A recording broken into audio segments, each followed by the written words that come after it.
Good afternoon. Pete here from A Bit Twisted. So today I broke out the flax break that I received as a gift when I picked up my latest loom. Person wasn't going to be using this at all. Pictures that they showed me, I thought this was a lot smaller, but this is actually quite a large piece here that was found at an antique store and pretty much was just given for like $10 or something like that. And it's big enough to where I'd say possibly a hemp break. It's really big, and it has markings on it, 19, and then over here 26, with initials of M and P.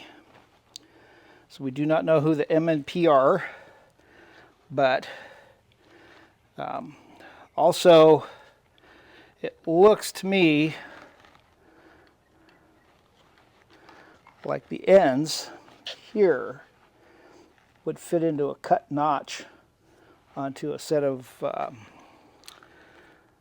removable sawhorse type stand.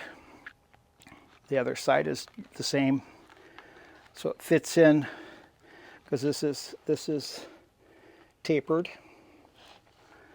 and both ends are tapered, so it would fit in a notch, tapered notch, to hold it securely. And so since they said that they didn't need it or want it, I said I would take it, and so I did. And it was given. They said I could have it. They didn't say I had to buy it.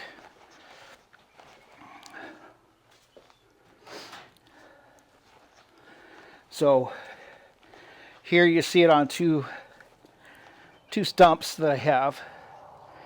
And I'm spanning it across two stumps because I need some area for the flax to fall through. And I do want to stay out of the sun. It's really hot here right now. So we're going to be getting up to about 108 today. And otherwise I'd have to be out in the sun. So right now it's not suitable for being outdoors in the sun anyway. So I'm going to move the one stump here over a bit, give me a space to be able to sit and break flax. So you can see behind here I have a whole bunch of flax here, and some of it's not the best condition anymore, but that was done 3 years ago. And then I have some other flax. So this was retted in the retting tank that had rust in it, and that's what caused the darker color in that flax.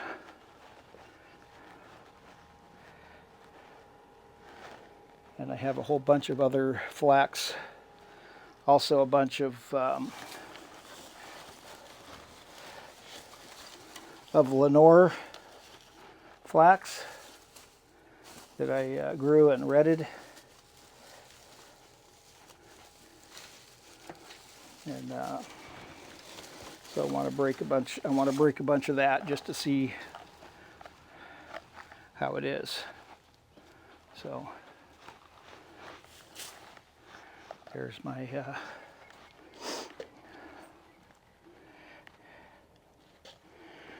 Lenore flax. It's not very long, and so actually I think I want to bring it over camera over here. Just kind of want the camera out of the out of the sun as well.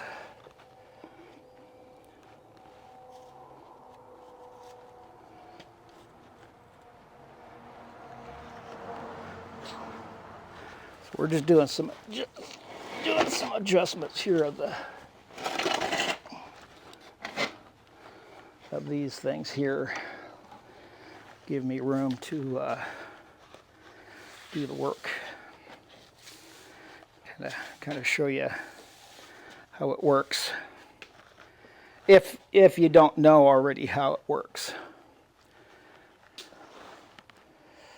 So I'm going to get me something to sit on, and we're going to bust some flax. Alrighty. So, as you know, okay, I see what that is there. So this has to move even further away.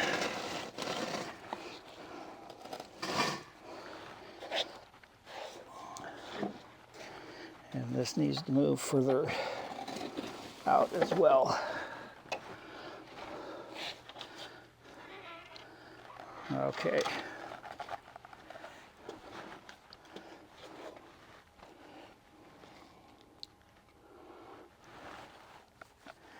Okay, so when I lift this, the end of this, so this peg that holds it, so when I lift this, these go down underneath. I was told, or the gal that I got it from was told that it came from Austria, so German, basically, area. So we can lift this up. Got 3 areas here to break from, and then this is a stop, so it won't go down any further. Then you set your flax in there.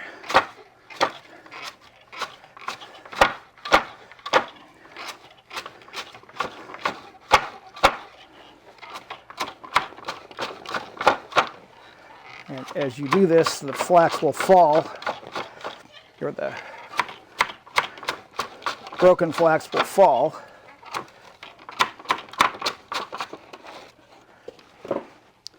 So, seeing already that this definitely was not just laid across a couple boards, unless there were something in each of these logs that held this from sliding around. We'll get you up closer here in just a second.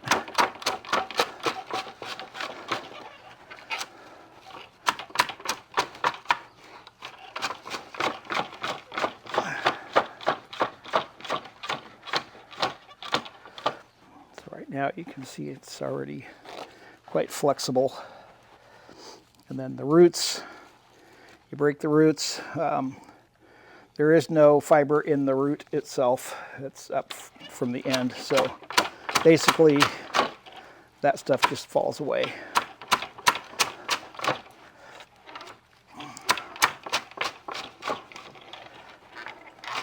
And being nice and hot, everything's really dry. So here you have a little bit of fiber. So it's not that long at all.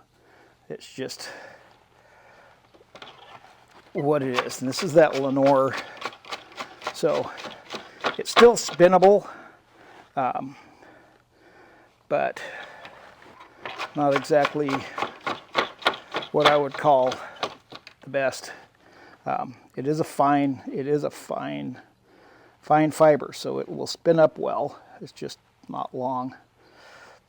So I would just kind of call this long toe. And next would be the scutching process. And then just lay those bundles down. But this other stuff here, this longer stuff, so this is much taller, much longer. So I can take a little handful of this stuff, pull it out. So as you can see, there's a little bit of difference there. So we lose height here because the tops are just they just kind of break away too, and not a ton of fiber at the top.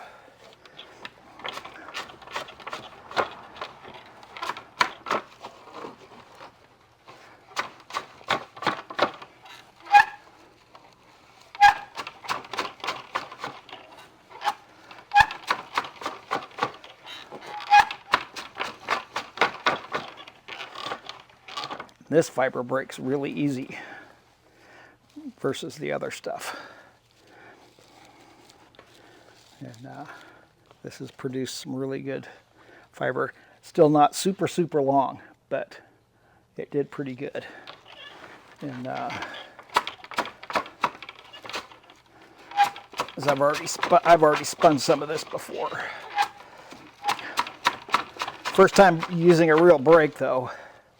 And boy, this thing's heavy, so it takes a bit.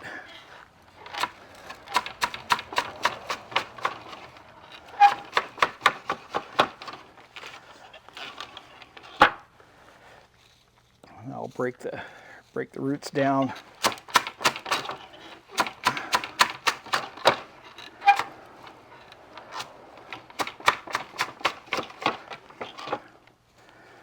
So generally it's just like that.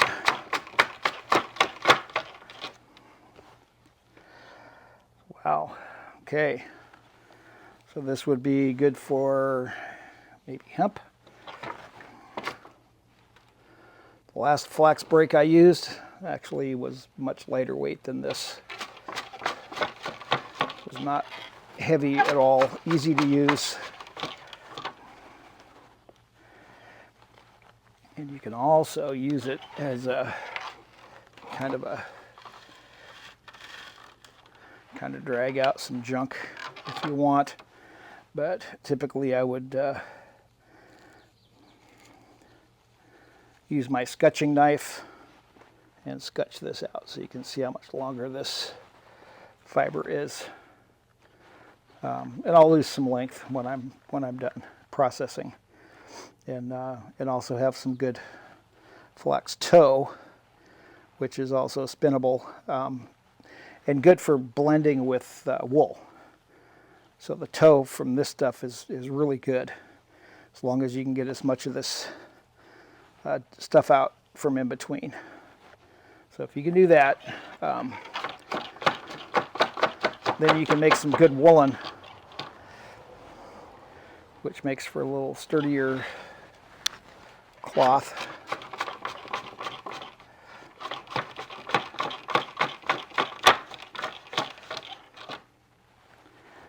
And that's basically how that's done. And then we go to the scutching process. And I'm going to scutch it, and then I'm going to hackle it, and then I'll show you what that looks like. Because I don't want to stay out here too long. It's just too hot. So I'll be back in just a minute. So I'm back here. So here's stuff I grew a few years ago. You can see it laid out top of here. And then this is the little bit of Lenore. And you can see that laid out as well. So some of it looks like it was not redded super well, but running it through the brake a little bit better, some of that stuff will come right off that tried to hold on. And so you can see there's a marked difference in length between the two. And so optimally, you'd want even longer. You'd want to have your fiber as long as this piece here to be ideal. That's pretty much what long line is. And so that's where we are today. And both of these are pretty fine.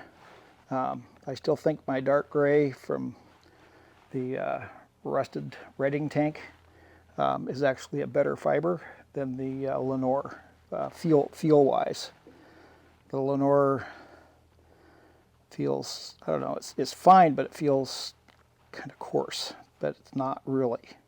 It's just a different feel. This stuff is just soft. So even though it gives a lot of waste, or creates a lot of toe, that's fine because I can still use it.